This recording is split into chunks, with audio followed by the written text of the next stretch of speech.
بسم اللہ الرحمن الرحیم نحمدہ و نصلی علی رسولہ الکریم اما بعد۔ جس کے پاس سب کچھ ہو کر بھی کچھ نہیں ہے وہ ان باتوں میں غور کرو۔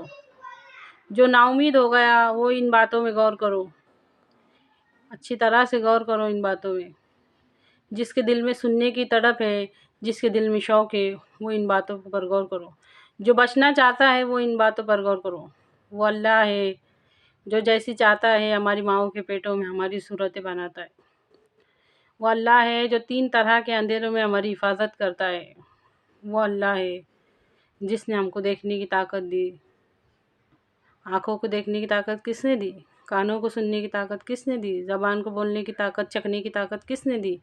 ہاتھوں کو ہلنے کی طاقت، پاؤں کو چلنے کی طاقت کس نے دی؟ سوچو، اچھی طرح سے سوچو۔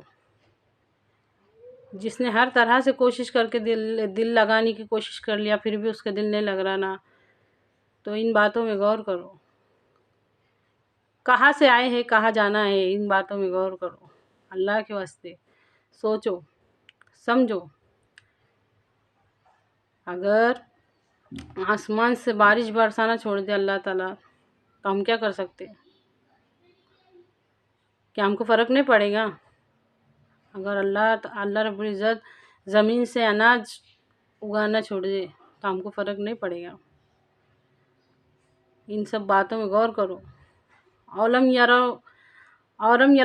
الانسانوں میں غور کرو۔ قرآن پاک میں اللہ تعالیٰ فرماتا ہے سورہ یاسین میں، کیا انسان نے نہیں دیکھا کہ ہم نے اس کو کس چیز سے، آخر پانی سے پیدا کیا؟ انسان یہ سب کا دیکھتا، اس کے پاس یہ سب دیکھنے کی فرصت ہے کیا؟ اسی لیے تو کہہ رہی ہوں نا کہ جو سب کر کے تھک گیا نا وہ ان باتوں میں غور کرو۔ جو نشے سے نکلنے کو تیار نہیں ہے نا وہ مت کرو، تم اور پڑے رہو تھوڑے دن نشے میں۔ اللہ ہدایت دے، اللہ معاف کرے، لیکن جو تڑپ رکھتا نا وہ ان باتوں میں غور کرو۔ حضرت ابراہیم علیہ السلام نے ایک مرتبہ اللہ تعالیٰ سے درخواست کی، اللہ میں یہ دیکھنا چاہتا ہوں کہ آپ مردوں کو زندہ کیسے کریں گے؟ اس پر اللہ تعالیٰ نے فرمایا، اے ابراہیم کیا تجھے میری قدرت پر شک ہے؟ حضرت ابراہیم علیہ السلام بولے، نہیں اللہ تعالیٰ، بس یہ میرے دل کی نا خواہش ہے۔ اللہ تعالیٰ نے فرمایا، ابراہیم جا 4 قسم کے 4 پرندے لے کر آ۔ حضرت ابراہیم علیہ السلام نے ویسا ہی کیے، 4 قسم کے 4 پرندے لے کے آئے۔ اس کے بعد اللہ تعالیٰ نے حکم دیے کہ اب تو ان کو ذبح کر لے، اور ان ذبح کیے ہوئے پورے ٹکڑوں کو آپس میں ملا لے۔ حضرت ابراہیم علیہ السلام نے ویسا ہی کیا۔ اللہ تعالیٰ نے فرمایا، اب ان ملے ہوئے ٹکڑوں کو ہمارے چاروں طرف جو 4 پہاڑ رہتے نا وہاں پہ جا کے رکھ کیا۔ حضرت ابراہیم علیہ السلام نے ویسا ہی کیا۔ اس کے بعد اللہ تعالیٰ نے فرمایا، اب تو ان کو آواز لگا کہ اللہ کے حکم سے واپس آ جاؤ۔ اس کے بعد حضرت ابراہیم علیہ السلام نے ویسا ہی کیا۔ بس آواز لگانے کی دیر تھی کہ اللہ کے حکم سے واپس آ جاؤ، وہ سارے کے سارے پرندے زندہ صحیح سلامت اپنی پہلی والی شکل میں واپس آئے حضرت ابراہیم علیہ السلام کے پاس۔ یہ ہمارے اللہ کی قدرت ہے۔ ان باتوں میں غور کرو، ان باتوں میں غور کرو۔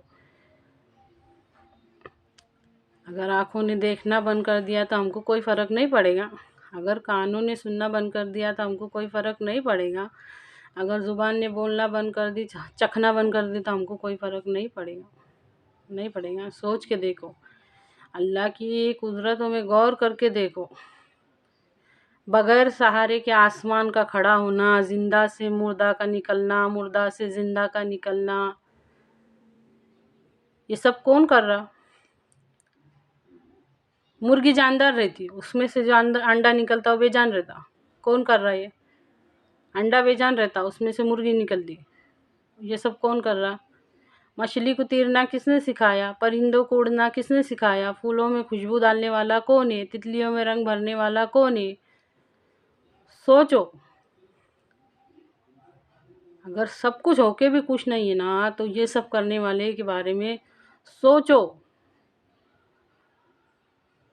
پیاس لگیں گی جب انسان پانی کے پاس جائیں گا نا، یوں سمجھ لو کہ اب تمہارے اندر پیاس ہے، پیاس۔ اسی اللہ نے ہمارے ہدایت کے واسطے قرآن نازل کیا، اسی اللہ نے ہمارے ہدایت کے واسطے رسول بھیجے جو ہم کو اللہ تعالیٰ کی آیتیں پڑھ پڑھ کے سناتے ہیں اور ہمارے نفس کا تزکیہ کرتے۔ کیا ہدایت کچھ بھی نہیں ہے؟ کچھ بھی نہیں ہے۔ ہدایت کے واسطے قرآن نازل ہوا، ہدایت کچھ نہیں ہے۔ سوچ کے دیکھو، ہدایت بہت بڑی چیز ہے۔ علم والے فرماتے ہیں کہ اگر دنیا کی ساری نعمتوں کو ایک طرف رکھ دیا جائے، ایک پردے میں رکھ دیا جائے اور ایک طرف نعمت ہدایت رکھ دی جائے تو ہدایت کا پردہ بھاری ہوگا۔ اتنی بڑی چیز ہے ہدایت۔ اللہ رب العزت اپنے بندوں کی ہر ضرورت سے واقف ہے۔ کھانا کھانا اس کی ضرورت ہے، پانی اس کی ضرورت ہے، عام رکھ لیے اللہ تعالیٰ نے، کثرت سے موجود ہے، کثرت سے موجود ہے۔ ہوا اس کی ضرورت ہے، عام ہے، پانی ہر چیز عام ہے۔ اسی طرح اللہ تعالیٰ نے ہدایت بھی عام رکھی لی ہے۔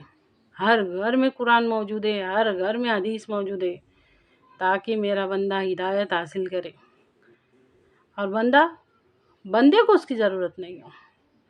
بڑے افسوس کی بات ہے کہ بندے کو ضرورت نہیں ہے۔ اچھی طرح سے سمجھیے اس بات کو، اور پلیز ہمارے چینل کو سپورٹ کیجیے۔ جہاں جہاں تک آپ لوگوں کی جان پہچان ہے اس کو پھیلائیے، کیونکہ ہزاروں لوگوں تک یہ دعوت پہنچے، میرے دل کی یہ تمنا ہے۔ اور اس کا ذریعہ بس یہ یوٹیوب ہے، اس میں بار بار چینج ہوتے رہتا، 1-2 دن چالو رہے گا نا، 4 دن بند ہو جا رہا ہوں۔ مجھے آپ لوگوں کے سپورٹ کی ضرورت ہے، اس کو آگے بڑھانے میں میری مدد کیجیے۔ اللہ کہنے سننے سے زیادہ عمل کی توفیق دے، آمین ثم آمین۔